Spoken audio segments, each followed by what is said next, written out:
In 1917, it was here in Fatima, Portugal, that three shepherd children claimed to have shared a miraculous vision of the Virgin Mary. It's the only time in the history of Christianity that messages announced in advance a miracle. Under intense scrutiny, they would accurately foretell the devastation of World War II, the rise and fall of the Soviet Union, and even their own mortal destinies. But one secret would stay carefully guarded for more than 80 years.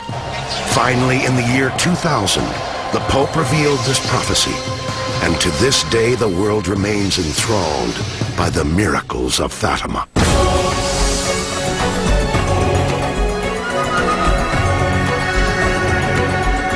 Cross this threshold to places of mystery.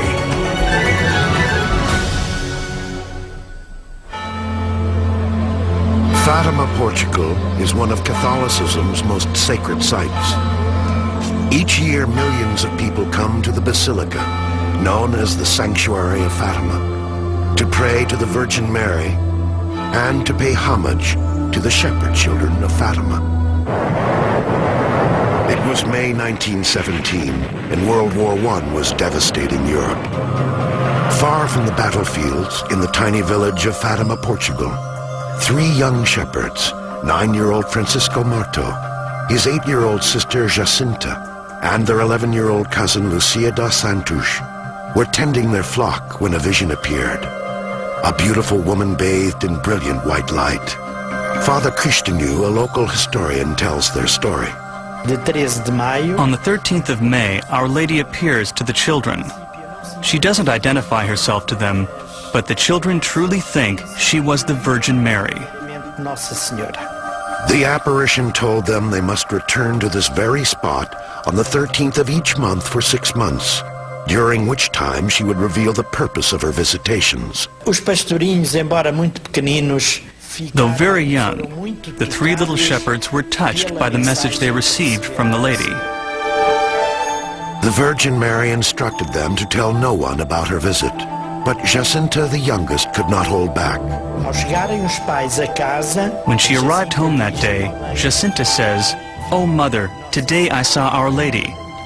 It was difficult at first for people to accept that the apparitions were true. The first to doubt them was Lucia's mother.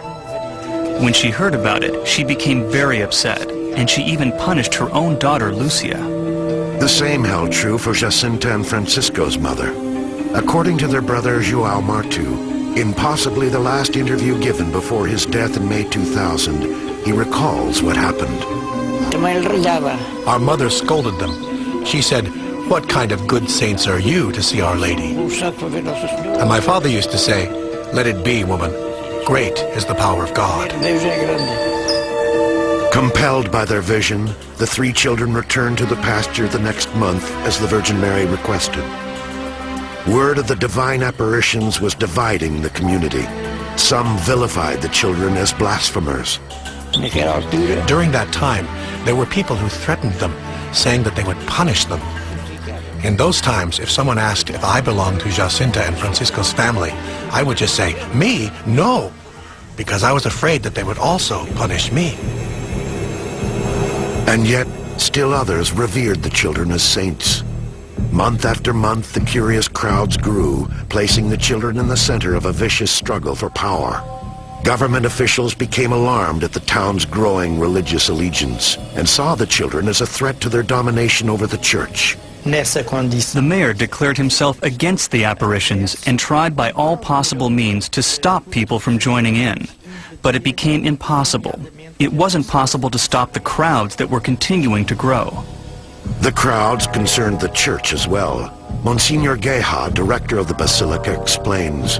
The church had to be very careful, even though it was children, because children can be manipulated or even have delusions.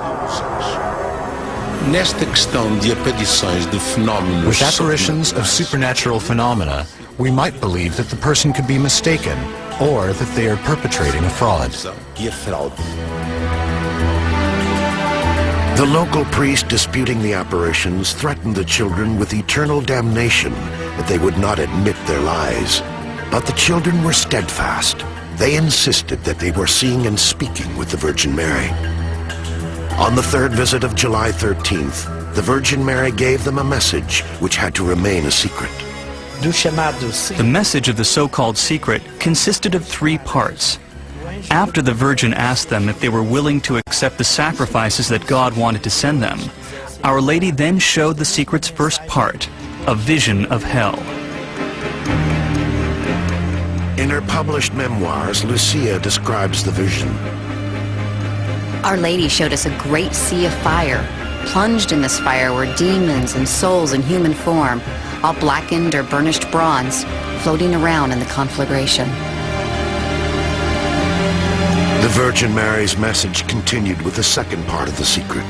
This war is going to end, but if people do not cease offending God, a worse one will break out during the pontificate of Pius XI.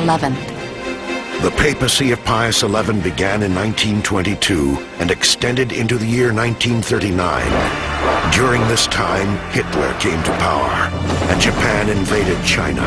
These were the sparks that ignited World War II, just as the Virgin Mary had predicted. The second part also included the announcement of the Virgin.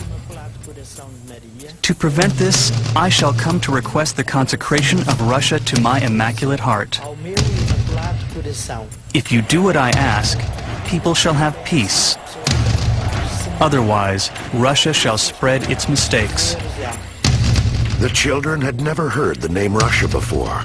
They thought it was a wicked woman in need of conversion.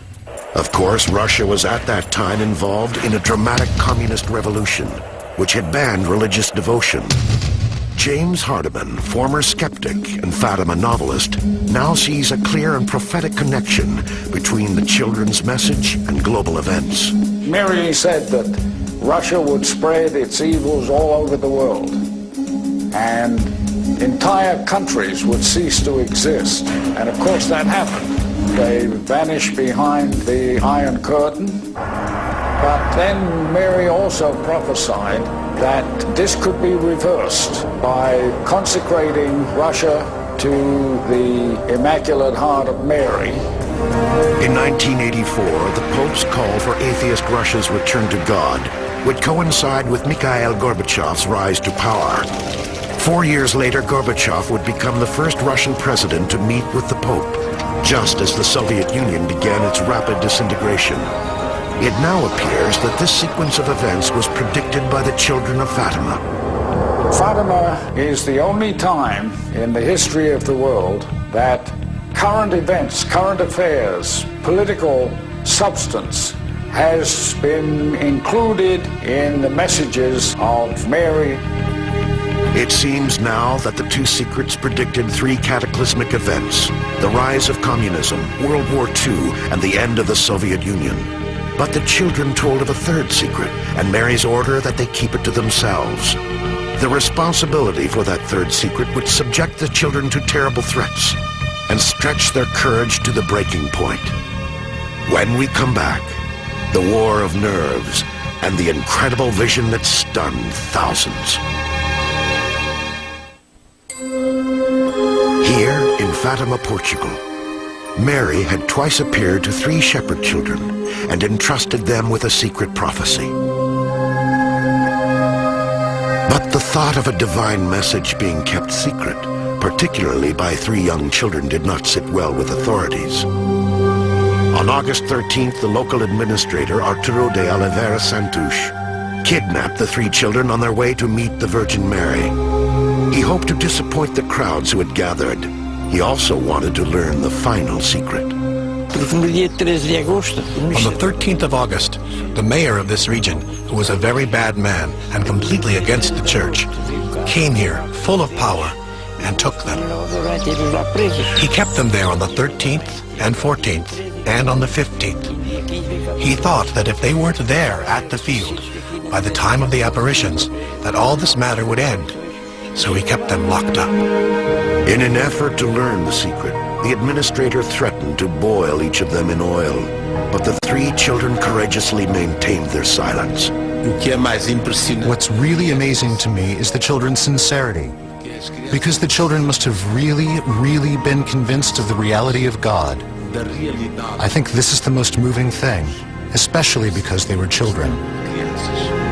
When the children were finally released, they immediately returned to the pasture. The Virgin Mary again appeared. Jacinta and Francisco's brother, João Martu, gives his first-hand account of that day's events. They were facing an oak, and Lucia was talking, but I couldn't understand a word of what she was saying. I said to myself, I can see nothing there, and so neither can they. And that's how I thought. In fact, Lucia was appealing for a sign, a miracle for all to see that they were telling the truth.